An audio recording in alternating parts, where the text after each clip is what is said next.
I think consistency is really important. So it doesn't even have anything to do with a post. It's just being Yeah. consistent, Yeah. just Behavior. consistently posting. Hmm. That's important. Another thing that's really important right now is just engagement. And it's not even engagement when you're posting, but engage when you're not posting. Hmm. Get on LinkedIn, scroll through and comment. Stop liking. Just stop Yeah. liking. Liking does not add to your brand. Commenting does.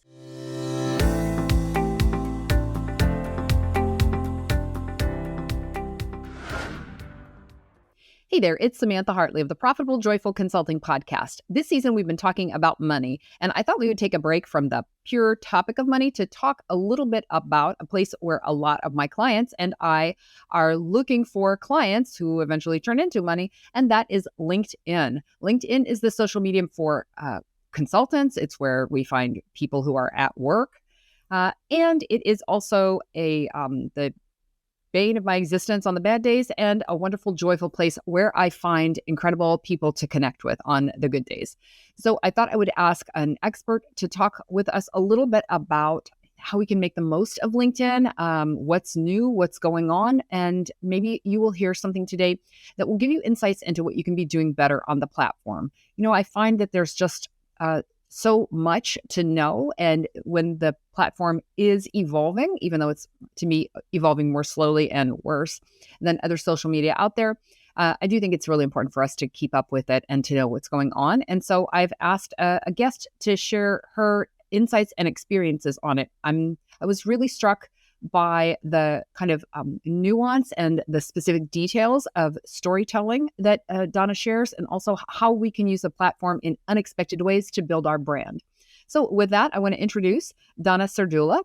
She is the founder and president of Vision Board Media, a professional branding company that helps individuals and companies tell their unique stories on LinkedIn and beyond, bringing dynamic brand storytelling to the masses and empowering people to dream big. That's the ink in her pen.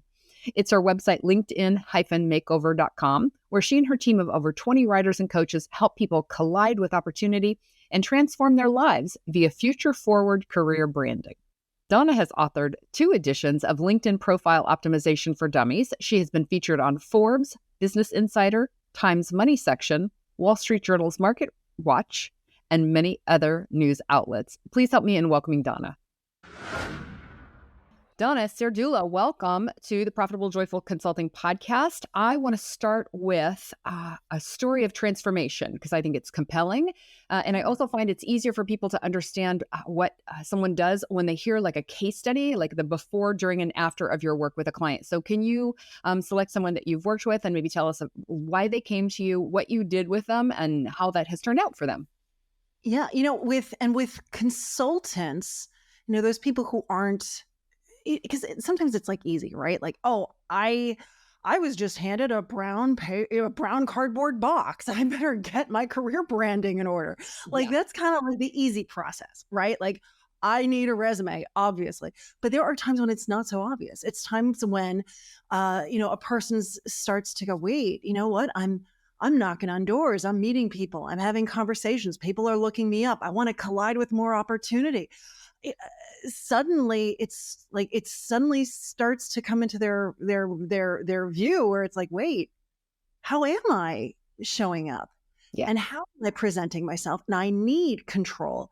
And so, I'm thinking of one particular client, but honestly, this is very, very typical for us where they say, hey, you know, people are asking me for a resume, but not for job search. They want it more for a consultant so they can see who I am and what I've done and all the, it's no longer, it's more functional, it's more gig oriented Yeah. than that, the old fashioned chronological backwards, movement into time that aligns you to a job. So, they came to us and they said, look, Donna, I need a resume, but not like a job search resume.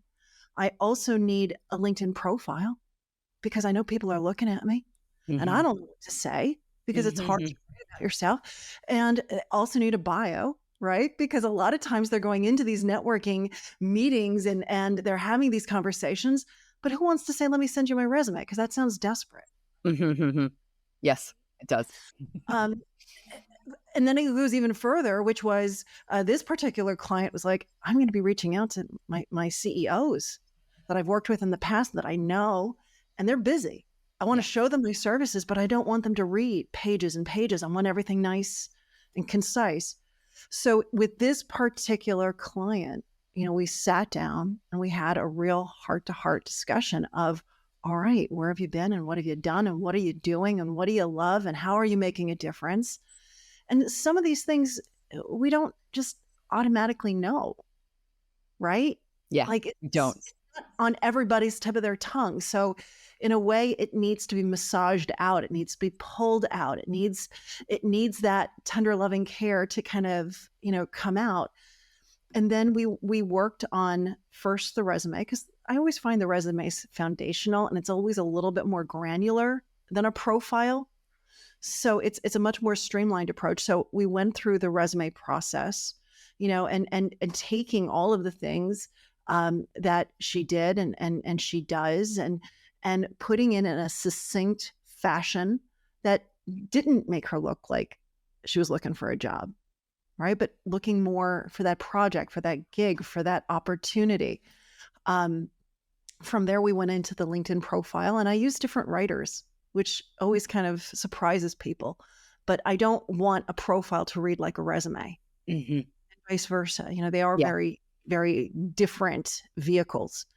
And so she worked with a different writer, to really create more of a manifesto for that profile, right? So it's not this copy and paste. These are all the things that I've done. And these are, we want these things to build, right? Yeah. That's really the goal here, is to build. And so we crafted a LinkedIn profile that talked about her, talked about the business, her new business, what she's doing, how she's consulting, how she's doing more of like a fractional type of service to a bunch of different companies. And that profile really was, I think, instrumental, because more often than not, people were landing on that page, learn where she was, because she does a lot of networking. And that started to get people realizing, oh, wait, this is what she's doing now. She's out of the 9 to 5 and she's now into a different world, which then of course made it even better when we presented her with the one sheet and the bio, because then as people were reaching out going, hey, tell me more about what you're doing, she was able to follow up with those items. And the resume actually only came into place when the contract was going to get signed, and they just wanted to make sure that they had, the I's dotted and the T's crossed. So the resume actually really wasn't the first forward-facing document. It was actually one of the last things that she was using. But from this, she has gotten so many more clients, and she's hired a person to work with her. She's got like a VA working with her now. And I know, it's like made me happy. And, and she's now looking to bring in more people. So she's getting the work, and she's dishing it out to other people. So to me, that was a really happy project, to see someone going from, all right, I need to really figure out what I'm doing and how I'm doing it and how can I articulate it, to I'm looking to have other people, under me. Amazing. I love it. So what is it about you in particular that makes you love doing profiles? Because you specialize in them, in the profiles in particular. And, there's so many kind of LinkedIn this and that out there, but what is it about profiles and kind of pulling them out of your clients that you love? I don't even think it's the profiles. I'm going to be honest with you. It's really not LinkedIn. It's branding. It's telling people stories. And LinkedIn is just simply a really great medium to capture it, to get deliberate. It forces people into a rather that uncomfortable zone, like outside the comfort zone, right? But it's a push that people need. And that's why I choose LinkedIn. It's not because, it really is. It's just the vehicle. It's the medium that makes the most sense right now, here today. It totally does. And as you and I have talked about, I have a love-hate relationship with LinkedIn, because I meet such amazing people there. And so I do love it for the connections that I've made on that platform. And I've got clients from there. And it's in that sense, it's really wonderful. And then the downside is how capricious it is as a network and as a technology and kind of behind the curve in a lot of the innovations and things like that. So we'll talk in a bit about the algorithm because I know that's a hot topic for everybody. But can we just start first with a little more detail around the profiles? What are the mistakes that you think that people are making? And I say this as somebody who I know most of my clients have really good profiles, and I know probably most of my listeners have at least medium to good profiles, but I'm sure you're seeing things that are still missed opportunities in, this today. Well, that's the thing that I see that's huge, which a lot of people think, oh, I got a great profile. I'm really in that medium to great. And then you look at it, it's like, not really. Not. Is it talking is it clear what your goal is? Like, are you truly talking to your target audience? Yeah. Are you giving them what they need to know to want to learn more, to want to reach out, to want to connect with you? So that's a huge thing. I think a lot of times people are, oh, it's a profile. Let me copy and paste my resume. Or, let me just put an old bio in there. About page. They fill it out without any goal, without any strategy. And it may look okay, but it really isn't aligning them to that next opportunity. The other aspect is it could look like a great profile, but is it optimized? And when I say optimized, have you really thought of how your target audience is finding you? So if they don't know your name, what would the words be that they would search looking for someone like you? And are those words sprinkled throughout your profile? Because if they aren't, you're not turning up in searches. Right? So that's like a hidden. Yeah, that's a great point because you've talked about how do we get found on LinkedIn. And I think that is a frustration for a lot of my clients. It's like, how do I find my clients on LinkedIn? And I will say to them, well, how do they find you? Yeah, right. Exactly. So then we go a little bit further and, do you have enough examples of what you do? Do you have those recommendations? Do you have those endorsements to your skills? Are you using the featured section? Are you showcasing your work samples? Do you have the multimedia in there? Do you have the links out to your website or to, wherever else you exist online? So again, it could look okay. It looks all right, but have you gone to that level of depth to really make sure that you're conveying your value and you're speaking very directly to your target audience and you're getting them to say, you know what? Yeah, I want to reach out. This person, they're intriguing. They can offer me something. That's, super, super important. And I wonder for those people who don't consider themselves to be writers, and obviously the best answer is to hire you or someone like you to do this for them, because I think first of all, it's impossible to read the label from inside the bottle. And so it can be very difficult to know, what do I write about myself? And as you said, is this even good? I think it's good. Is it good? Is it doing what you want it to do? But if they were to try this on their own, you've mentioned keywords and kind of clear intention. What aside from that is something that they can add to that profile to make sure that the actual text itself, aside from the recommendations and things like that, this limited amount of space we have to put something, what else can be in there that's compelling?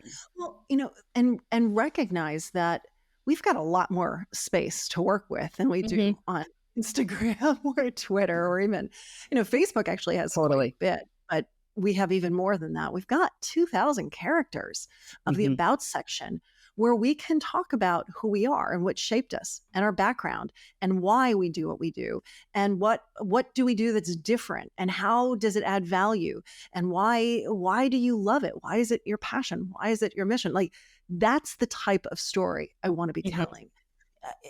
Yes, you can get into, here are some of my services that I offer. You can get into that. Sure, why not? But, I want a person who reads it to really sense your soul, to sense that spirit, that fire, that energy, that enthusiasm, that relevance, And that's not something that can be found in just a list, a bulleted list of this is what I do. This is Yeah. how I help. So what are you missing? I would say if you're going to do it yourself and go right ahead. I think it's a powerful exercise. And I do think people can do it. But it's hard. It's hard to write about yourself. It's one of those things where you get that procrastinating hitting, Yeah. where you're Yeah. like you start to clean your underneath your sink. Rather than It's write the so much, thing. yeah, it's Totally. so much more attractive Yeah. than actually sitting down. But but when you write about it, just think to yourself in terms of, okay, who is my target audience? What do they need to know? What's going to make them really get excited? And how can I shape this story in a manner that showcases, my value, and my passion and why it makes a difference? Totally. What are some examples of soul that you pulled out of your clients to put into their bios? Oh, goodness, some soul for my clients. I One of the things that I love is we always ask in our questionnaire what is their favorite quote and what is their leadership philosophy.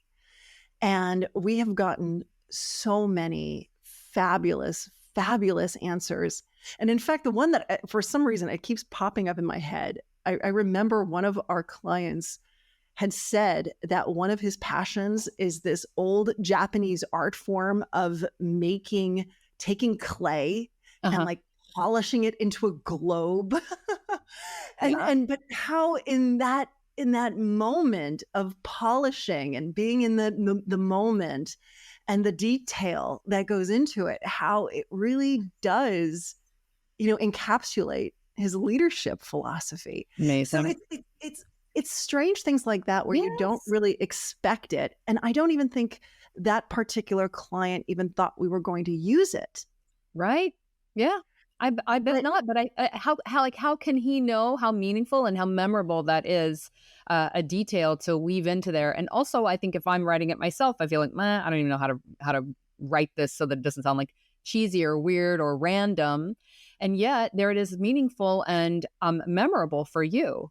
yeah, and it was. I mean, to this day, I'm like, I never even knew that there was a hobby I of know. taking clay and Uh-huh.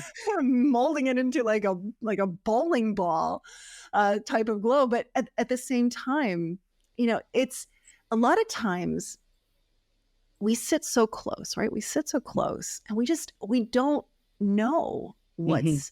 what's intriguing because Yeah. it's Yeah. I polish this globe all the time. Like, doesn't everybody? It's No. just us. Most Yeah. people Yeah. haven't even heard of it. But I also find that a lot of times people, when they think of their own, like when they think of accomplishments, they tend to think of things that were tough, Yeah.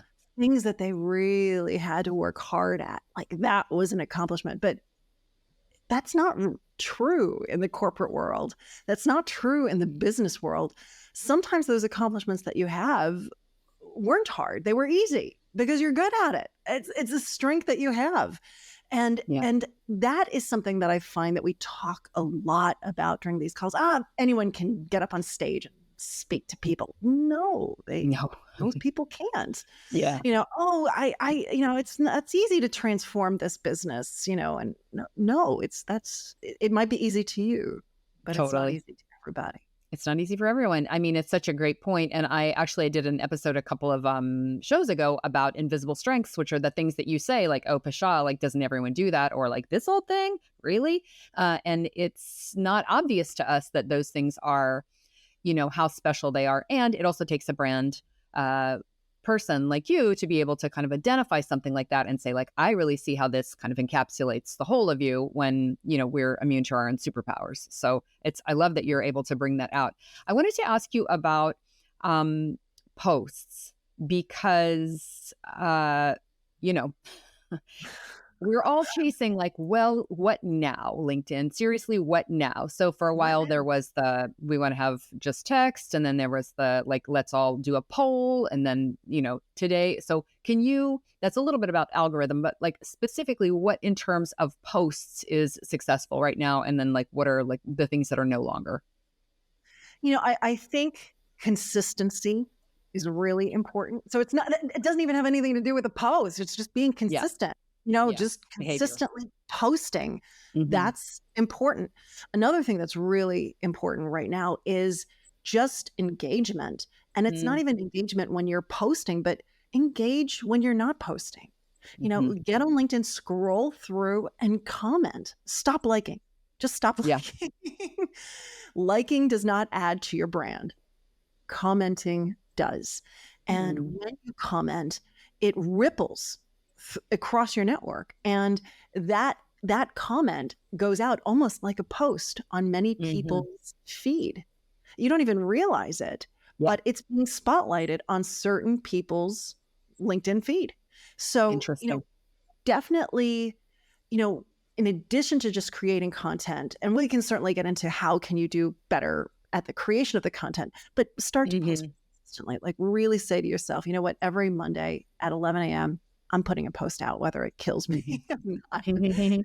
I'm going to do it very consistently. I'm also going to make sure that when I'm not posting, which is like maybe 4 out of the 5 business days, and that's okay, Samantha, it's okay. For most, hey, look, if you are a huge thought leader, absolutely every day post. But for most Hmm. average users, that's hard.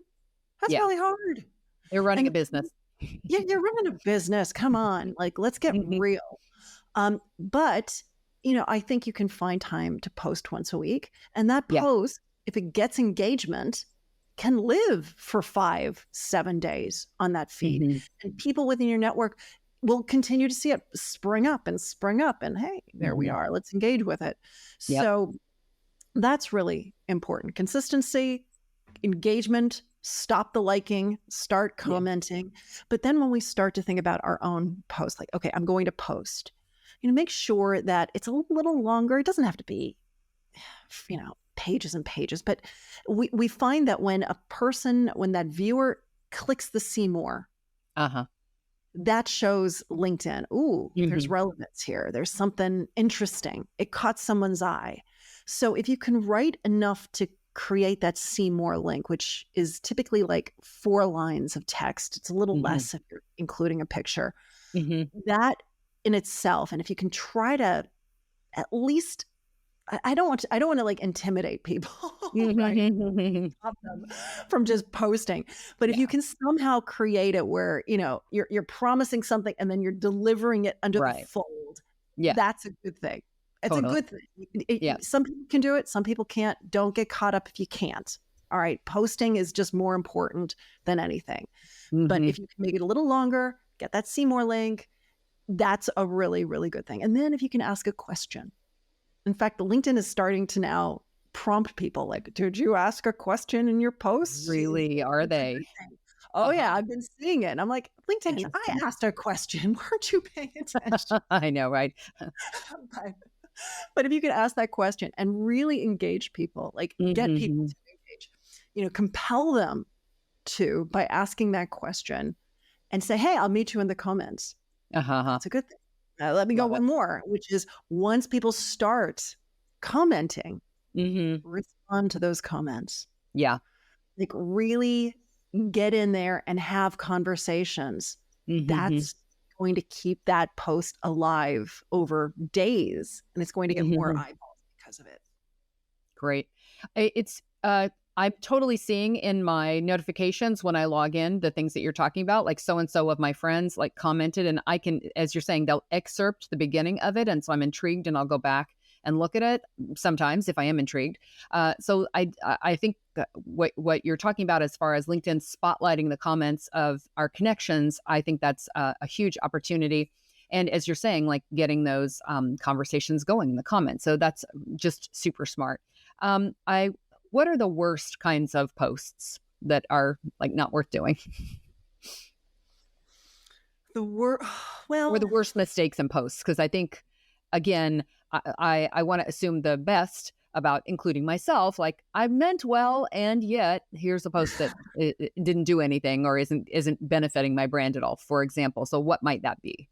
well, all right. So if you're just sharing without any context, Hmm. that's not Hmm. great. Yeah. It's at least you're doing something. So I hate Mhm. to, come across like, you're not doing enough. But if you're going to share, if you're going to Yeah. repost, add some context. It's just a nice thing to do. Mhm. Um, if you're going to post, I think you want to balance your own self promotion with value and promoting other people, Yeah. and so it shouldn't always be me, me, me, me, me. It Mhm. really should be, well, let me show you other people. Let me give you some value. Let me educate you. And then if Mhm. you want to say me, maybe you can say, well, here's a story Uh-huh. about something I learned Mhm, when mhm. I did this. Yeah. So Yeah. you're cradling it in a manner that presents it in just a really, it's just a warmer way, I think, of presenting. So that would be, an issue, because I do think we see a lot of these posts where it's like, I saved a dog, or I, hired Yeah. a homeless person because he Yeah. had a Wrigley spearmint gum stick for me. It's Yeah. like, Yeah. no, Yeah. please no. It's they're known as cringe, I believe, and there is a wonderful subreddit that I'm a member of called LinkedIn Lunatics, and they delight in showcasing these cringe posts where somebody does basically what you're talking about, which is a not even vaguely humble brag, or where they post things that are just like clearly inappropriate for LinkedIn. And I think one of the interesting things about the platform is that it is international, it is multicultural, and it is all levels of, let's say, maturity, and so it is a place where you're going to see some things sometimes that are maybe not what you and I would consider professional, but I don't know, maybe somebody does. But And let me tell you this. Let's yeah. say you see something that's cringy, Hmm. something that is mortifying, or maybe it's anger inducing. Hmm. Scroll by it as fast as you can. Thank you. Scroll by it. Do Yeah. not stop. Do Yes. not click to see more. Do not get yourself into the comments, because Yeah. all of that effort, all of that energy, you're now feeding the algorithm with, I like this, give me more of it. Yeah. Yeah, which is a great point because I would say that the things that I see over on the subreddit, I personally never see in my own LinkedIn profile. The closest thing I ever see to what you're talking about is and I would say inadvertently salesy, inadvertently me, because I think that in what I find a lot of times, Donna, is that in an attempt to avoid being salesy, like a lot of times people don't have the kind of the copywriting skills, the ability to say, I want to make a post and I'm not sure how it should go and I don't want to seem salesy. And then it kind of accidentally, inadvertently comes out salesy. So I love the tips that you gave, which are, talk about what you learned, give value, teaching posts, mentioning other people, showcasing other people. And when in doubt, if you read a post that you really like, share that post that used to not be welcomed at all by LinkedIn. They didn't really give a crap about whether you did that or not. And I'm noticing now that it's those are performing much better. And a lot of us were like, I don't care whether they like it or not. This is something I think is interesting, and I have something to say about it. And then we do the thing that you're talking about, which is that we give context to why I shared the thing. And I had a client share a link from off. Of LinkedIn, which again is supposedly a thing that you're never supposed to do. Like, for goodness sake, don't link the thing off of it. Like, pretend that you're not linking and write it in some secret Yeah. code or put it in the comments. Well, she just full on wrote a post about something that had moved her um, on a site that was related to her industry, shared that, and like 17,000 comments later, Nice. just like huge. And I may be conflating likes and comments, 17,000 likes and hundreds of comments later, like that really had performed for her. So I also feel like at the heart of this is like, also be yourself and be Yeah. authentic on the platform. That's so true. And truthfully, if you can just, if like, we go back to what I said, write consistently, Yeah. and don't think you have to do it every day. Once a week is fab. If you could do more, do more. Like, don't think I'm telling you to do less. I'm just saying, do what you can handle. And I think once a week, I think most of us can handle Yeah. that. You can handle once a week. And and when you're not doing it, you know, like, get in there and engage and have conversations, do the networking bit, because that's networking in your pajamas Yeah, if you really think about it, right? totally. And then don't try to hack it. Don't try to, like, just write from your heart. give it your all. And if it's something that's intriguing to you, I bet someone else is going to find it intriguing. Yeah. If it's something that people ask you about all the time, clearly there's a need for that knowledge. Put it out there. Right. And if you do have a link outside, that's fine. I wouldn't add a URL to every post. But, when you find something that's great once a month, go right ahead and do it. But make sure that you mix it up. You mix it up, keep it interesting. And, I think you'll definitely be rewarded by the LinkedIn algorithm. I think so too. I think authenticity wins over trying to game the thing. And also, it's the exception that proves the rule. Occasionally sharing the thing is very different than, sharing something else. Also, if we think back to what that was kind of combating against in the very beginning, it was that people would just link to their website all the time, their own website all the time. And in this case, it's linking to an industry website, which I think makes the biggest difference. So we've alluded to the algorithm. So let's talk a little bit about the algorithm. What I love that you said, the importance of commenting and the importance of commenting over liking. So does liking or reactions in general, I try to do the little light bulb whenever I like something, just because it takes slightly more effort than the thumbs up. But does any of that matter? It does. They have proven that there is a slight bump by not just doing the thumbs up, but doing something else there. But I did read and it was Richard Vanderblom who wrote in his algorithm report that if you see a post and you like it first and then comment, the like negates your comment.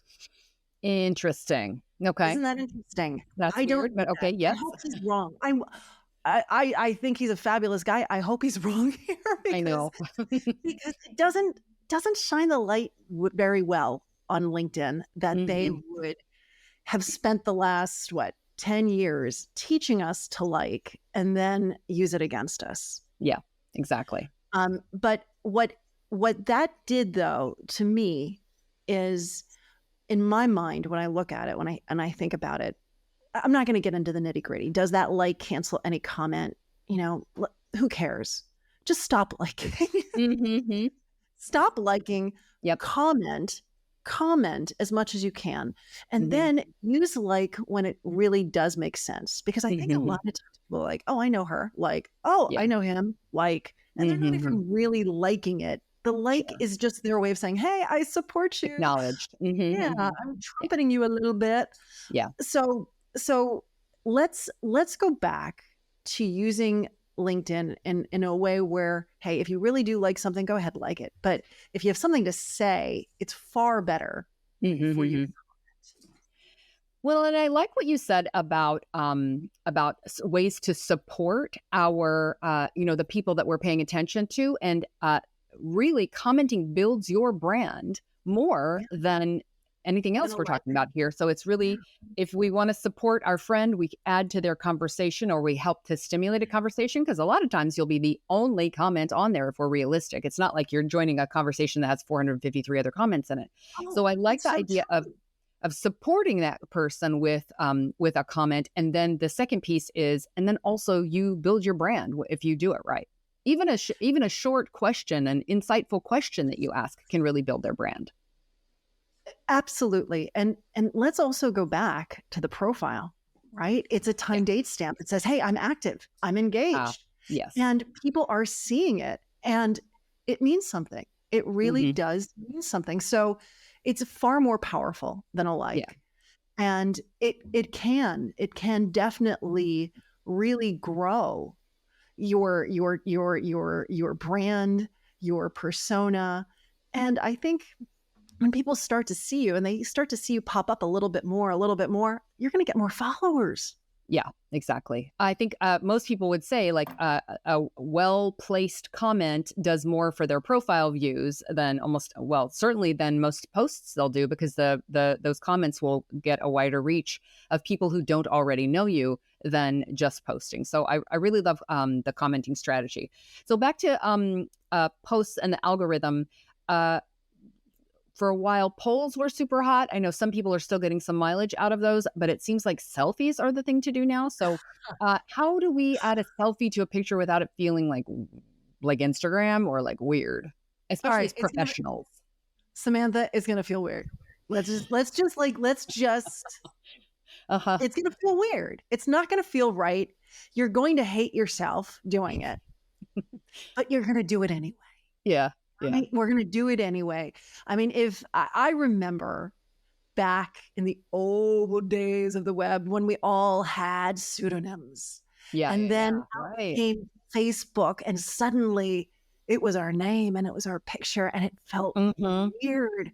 And I remember thinking, can I be free? Can I honestly do this? And guess what? It was better. It was better.